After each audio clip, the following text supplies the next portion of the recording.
Ate Jabari. Yes.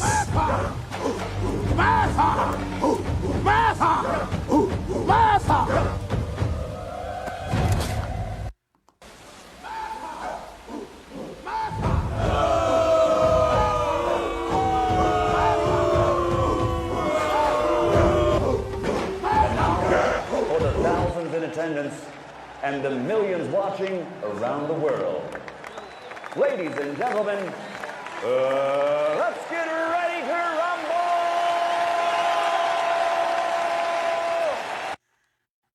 And now, Get your whiskey, guys. for the Get your thousands in whiskey. attendance I already had and mine. the That's why I'm millions hitting 10 watching buttons over around here. the world. Get your whiskey. Ladies Get your and whiskey. gentlemen, If you smoke a cigar, get your cigar. If you can't smoke in the house, get your vape. And if you can't smoke in the house and you can't vape, then just have a whiskey with me. And let's sit down and chat. We are live. We are live. It is Coach Coop. I am here with my producer, Miss Candace. How you doing, ma'am? I am doing well on this wind down Wednesday. Beautiful, beautiful, beautiful. Hey, we back. We back. We here with Salute the Real, guys. I hope you got your whiskey. We're going to keep it 100 tonight about a topic that's close to me, dear to me. But before we get to that, I want to make sure I say this. The words of Coach Cooper are the words that represent him and him only. Do not represent the Austin Honey Badgers Track Club, nor do they represent Cooper Young Enterprises. All right? These are my words. This is my noise talk, okay? So, shout out, first of all, to all my truck drivers. Of course, y'all keep reaching out to me. I appreciate you guys for tuning in. Continue to share, guys. We're trying our best to get to 1,000 subscribers on YouTube. That way we'll be able to go live on YouTube with all our actual shows that we have, live with the Coopers and Salute the Real. Tonight, guys, we're gonna get right into this. I wanna make sure that everyone understands that this is not an attempt, as I've said before on my shows. This is not an attempt to call out anyone or make anyone feel bad about anything that they have done in the past, but it is an attempt to create awareness to what's going on with these programs and tonight, you know, of course, what coaches go through to make things happen. So, without further ado, I don't want to waste any more time. Let's get into our topic of the night.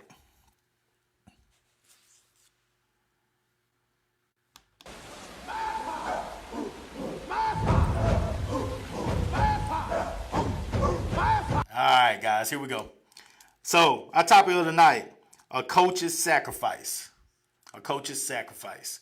And if you look up a definition of coach, it'll say, in the term that we're going to use, in the way that we're using it, It'll say someone whose job, that's a key word, job is to teach people to improve at a sport, a skill, or a school subject. All right?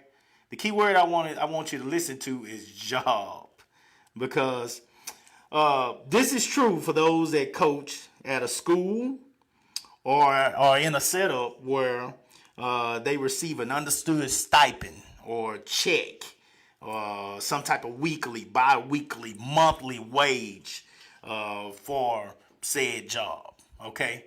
That's a job. Okay?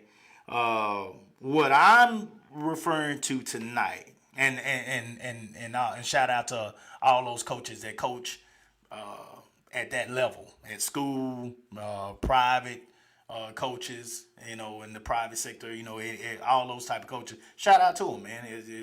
They're needed, they're appreciated, they do a lot of work, So we thank them, we appreciate them for all they do. But what I'm referring to tonight is those coaches that coach on a club level in the country, and what they deal with, and because they're not, there is no guaranteed check for them. For those coaches, their sacrifice is not for employment purposes. Their sacrifice is a calling. I like to look at it and call it a calling, because they're doing it with the understanding that, there ain't no guarantee that you're going to get $1 from this to not only cover any expenses in your home, but to even cover the expenses that it's going to cost you to actually work on the things that it's going to take to make this club successful. Going out with the kids, all that kind of stuff, everything that you got to do. So we're going to get into those things. All right. For those that have not been in the track world, this is something that myself and my wife got involved in with my daughter when in the year of 2011. And since then, we have put a lot of time. Time is important. Time is something that you cannot put a number on. You can't. So when you go to your job, most people probably work a 40-hour-a-week job. You can't put an amount of time on the time that a coach puts into this organization, the time that a coach puts into these kids, the time that they're constantly working on this, and you're about to see why. So with time, we talk about, first of all, we talk about what a coach has. A coach has a job. A coach has a family. A coach has home chores, family and friends that want his time, just like any other person. Yet for this club, that coach has to do these certain things. These are things that have to be done, okay, for a club. All right. Preparing registration for the beginning of the season. Parent meetings. Packing and unpacking trucks for training and meets. Fundraisers. Working meets. Uniform orders. That's t-shirts. That's parent shirts. That's warm-up suits. That's the actual uniform that they wear in competition. Meet registration lineup. Buying ice. Buying equipment to massage kids with. You got the guns these days, that the therapy guns that we're using now, and the rollers and the foam rollers and all that kind of stuff. Coaches equipment. Whistles, watches, coaches' shirts, buying water, buying canopies, setting up camp, taking down camp, starting all over again the next week. And mind you, while I'm saying all these things, oh my God, Coach Sherman Taylor, booking facilities and insurance. Oh, but Coach, please don't take me there yet. That's a topic. that's a whole nother topic. That's his own topic right there. Because each and every year, the hardest thing, and all coaches that have talked to me and know me, the hardest thing that I do every year is attempt to get facilities taken care of for our practices and getting facilities taken care of course, for our track meet, which is Clash of Texas, our huge track meet, our big one. That's the hardest thing I do every year out of all this stuff. All right? Because, that's how Austin rolls. All right, so here we go. And mind you, out of all those things I said, I said a whole lot of things a while ago. Out of all those things I said, hold on. Let me take a sip of this whiskey before I say this. Out of all those things I said, what is the thing that I just left out? What is the thing that I did not say? We ain't coached damn kid yet. The reason that all these coaches got into this to coach, I ain't talked about the website. I ain't talked about, setting the team up, DBA and all this kind of stuff. I ain't talked about none of that stuff. I ain't talking about the 501c3 that you got to get. You got to keep all this stuff up. You got to keep paying for stuff. Yeah, Red, actually coaching. I ain't said coaching yet. These are all things that coaches have to do. Somebody is going to have to do these things, whether it's your head coach or your assistant coaches. These things got to get done for you to have a successful season, a successful week. All right? Yeah, I said officiating beats, coach. Good one. Actually, yeah, see, we got a team over there running, but we out there officiating meets as well. Somebody got to do it. All right. So here we go. Coaches, here's a lot of the things. So those are all things that we got to do, okay, to make sure that a season runs well. Candace, did I leave any out right there? Did I leave some of them things out? I mean, I know I said a lot there, but Man, listen, I think they get the point. Yeah. The idea is you left out a lot. I'm sitting up here thinking about when you have to rent vans or charter buses or airplanes, or what about the hotel rooms?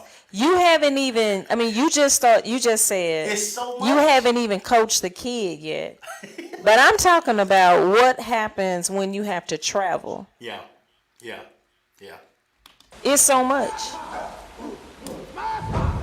That's who it takes right there, guys. You gotta be from Wakanda to get this stuff done, because it is a lot if you're gonna do it at a high level. All right. So in doing all those things that I just said and so much more, my wife just named things that and I know a lot of these coaches are gonna come up with a whole lot of things that you gotta do as well. Okay, so in doing all those things, here's where the coaches are sacrificing. All right, go with me here. Coaches miss dates with the girlfriend or the wife. Hold on, stop there. I'm gonna stop there. Candace, I was coming to you. Candace, when is our anniversary? May 15th. May 15th. Coaches, what is going on around May 15th? For track. We're dead in track season.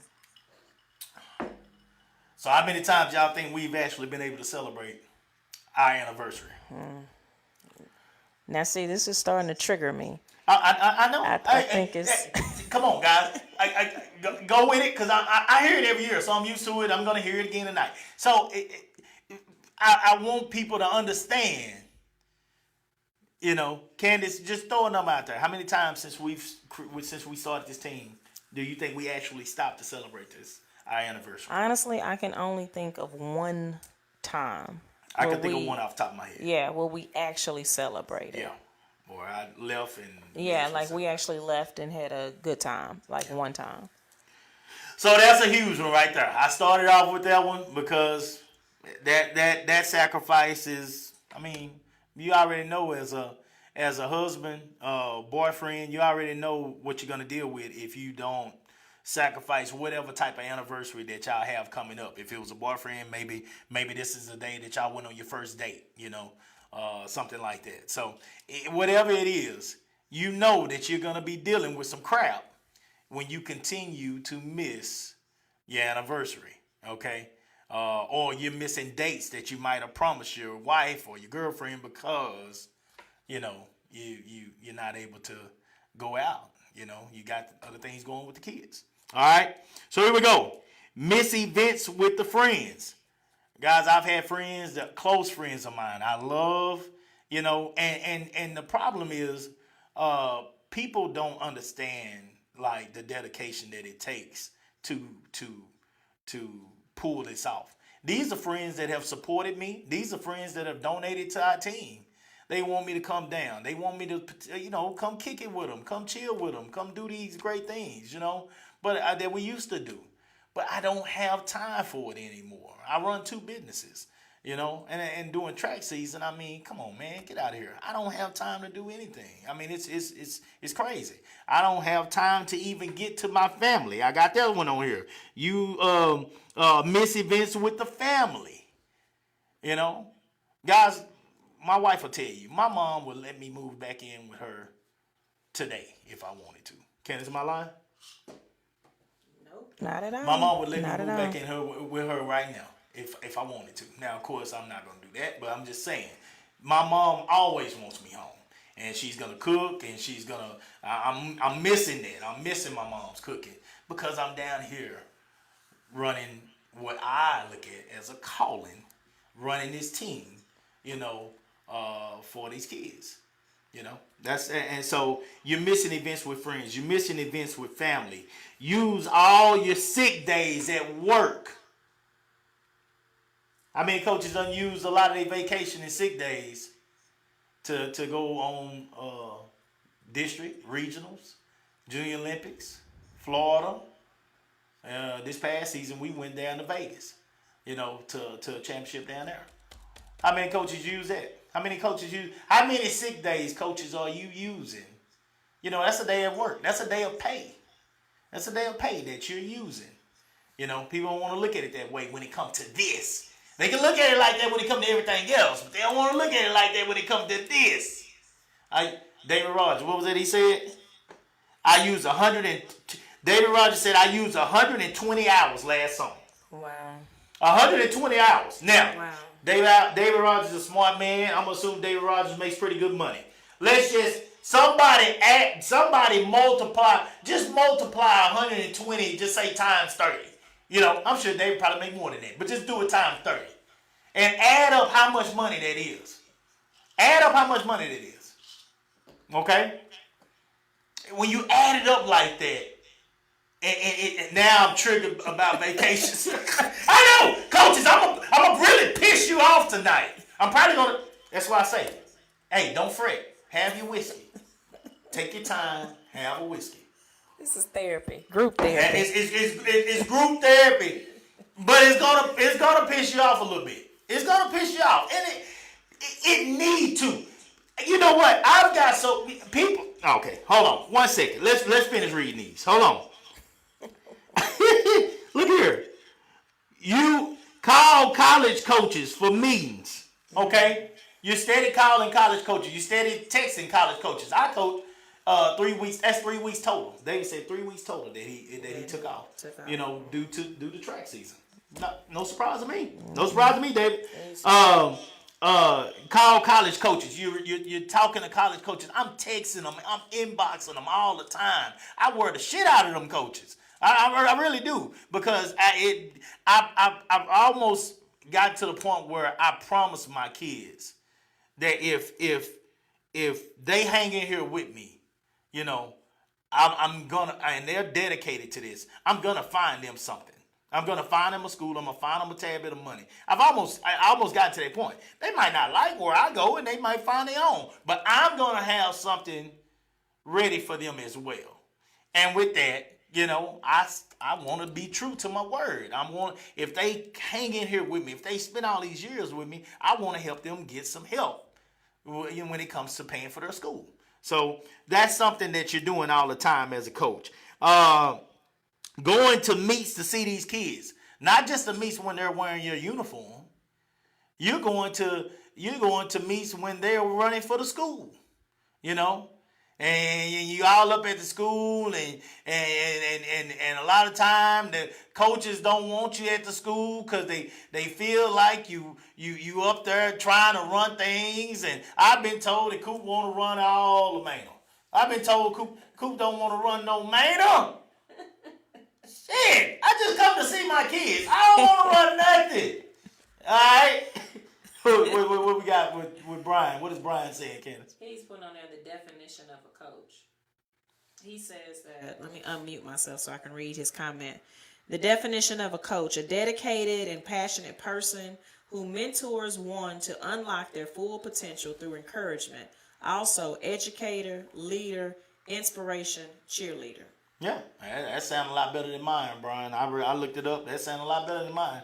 But yeah, he's educating. He's finding. He's unlocking the potential by believing in them and helping them to get to that goal. Whatever the goal was, we trying to help them get there. That's the calling. I'm not gonna call it a job. That's the calling for us. You know, because you ain't getting paid for your time. Coaches, I don't care if you're finding a way to get you a tad bit of a stipend. It's not making up for the hours that you're putting in on this. Guys, I'm gonna tell you now that a lot of these meets, you know, which I love, are fully automatic timing meets. Here's the problem. Do you know how long it takes me? Do you know how long it takes me to enter those kids into the system every week in the summer, you know, for those events? Do you know that I have to wait on certain parents? No matter how many times I text, no matter how many times I send in the group, hey man, y'all need to let me know if y'all running. Y'all need to let me know now if you're running. Don't wait, don't hesitate. You need to let me know now if you're running, okay? And then when I leave them out because they ain't responded to what I was saying, you know, and I put the final list in there, here come 5 or 6 more. Oh, my kid running this week. You know how frustrating that shit is? You know, because most men are the type that, hey, we do a job, we want to get said job done, and then we want to go on and move on to the next thing. With entering these kids in the Coach O and systems like this, you constantly got to go back and go back and go back. Because, I didn't want my kid to run this week. I forgot to tell you, Coach, we ain't going to run. I changed my mind. We going out of town. It is a complete disrespect of your time. But not even that, but money. Because most of the time you have to prepay. So I know I can't speak to football and baseball and volleyball and, you know, basketball. There's a lot. I'm sure it's with all sports. Those of you who are on and you have you've coached in other sports, please let us know. Yeah. But with track, you have to pre-register the kid and you have to pay for them up front. And majority of the time, we haven't received any money from the parents. So we're paying up front for their child to compete. And then they end up telling us, oh, well, we forgot to tell you, we won't be at that meet. And these meets are what, 2020? Everything done went up, guys. Everything has gone up. Most meets now, cheapest meets, most of them you're going to find is $15. And rightfully so. Rightfully so. When we first came into this game back in 2011, it's a lot of coaches on here that know a lot of stuff, guys. So make sure you read the stuff that they're putting up here. Okay. Oh, I know, Rodney. I know I dropped the bomb. It's a lot of coaches on here that are saying that are going to put some good stuff in here. But when we came in the game back in 2011, entry fees for track meets were a lot of times $5, $6. You know, that's what it was. You know, and now, I mean, come on, guys. You know, everything goes up. I mean, I hope you're not shocked about that. You know, everything goes up. So therefore, you know, the fees got to go up as well. I mean, this is stuff that we got to pay for. So, you know, in my fees, for example, okay, let's finish this up real quick. Feed these kids. These coaches feed these kids because a lot of them feed kids. You tell no matter how many times you come up here with and tell them kids, make sure, you bring your food, you bring, good food, quality food, nice, light sandwiches, nuts and salads and fruit and all that kind of stuff. No matter how many times you tell them that, you're going to have 1, 2, 3, depending on how many kids you got. Some of you coaches got more that got a kid that's going to show up without a damn thing to eat. They ain't going to have nothing to eat. They ain't going to have a goddamn thing. And let me just, nothing against YMCA and Boys and Girls Club and some of these rec leagues, where you can go, you have the game for an hour and then you go home. But for those of you who are tuned in, who are unfamiliar with the track meet, let's be clear. You're talking about waking up, depending on, I don't know where the track meet is, but let's just say the track meet is locally. You're still waking up 5, 6 o'clock in the morning. Then you having to head to the track meet at 7 o'clock in the morning to try to find a spot. Okay. And you're out there till sometimes 6 o'clock at night, 7 o'clock, 8, 9, 10 o'clock at night. So it is an all-day event. And there have been parents, believe it or not, that have dropped children off without any food. And gone. Without any food the entire day. Gone. Now that's the track meet experience. I know some of it. Babysitting service. I'll say it. Babysitting service. That's what it was for those parents. They dropped that damn kid off and they went on and handled their business for the day. You took care of their kids for the day. That's what you did. That's what you did.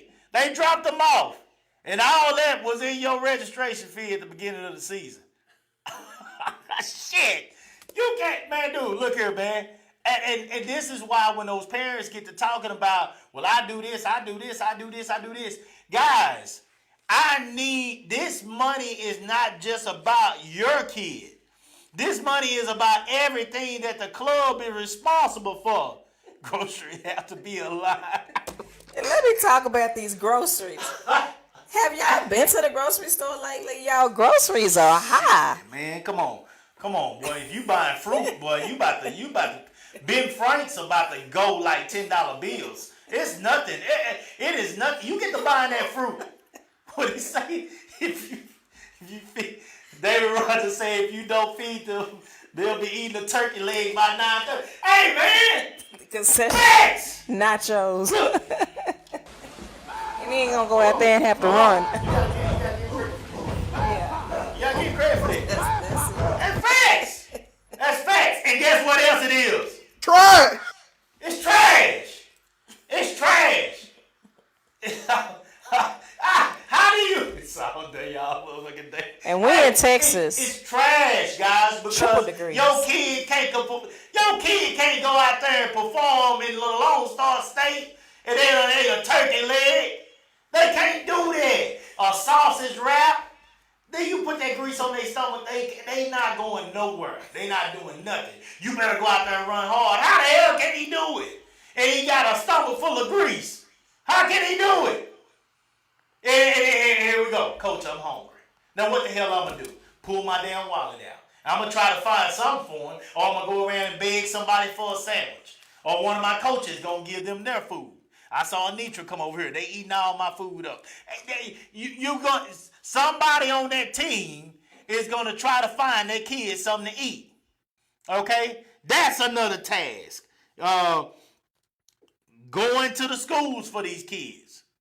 Some of these kids won't do right for nobody but they coaches.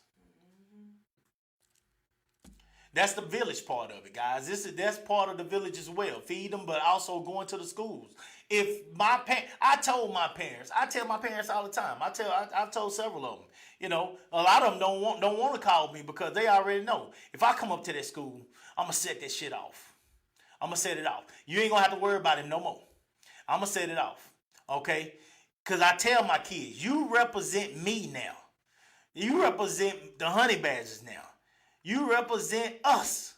You don't just represent yourself, okay? So when you go out here in these streets and you act up, when you go out in these meets and you running around and doing all this stuff, that ain't Joe look at Joe running around. Look at the Honey Badgers running around, can't sit their ass down nowhere. That's what people say. Okay, so you represent me. So when you at this meet, you're going to sit your ass down. When you at that school, you're going to sit your ass down.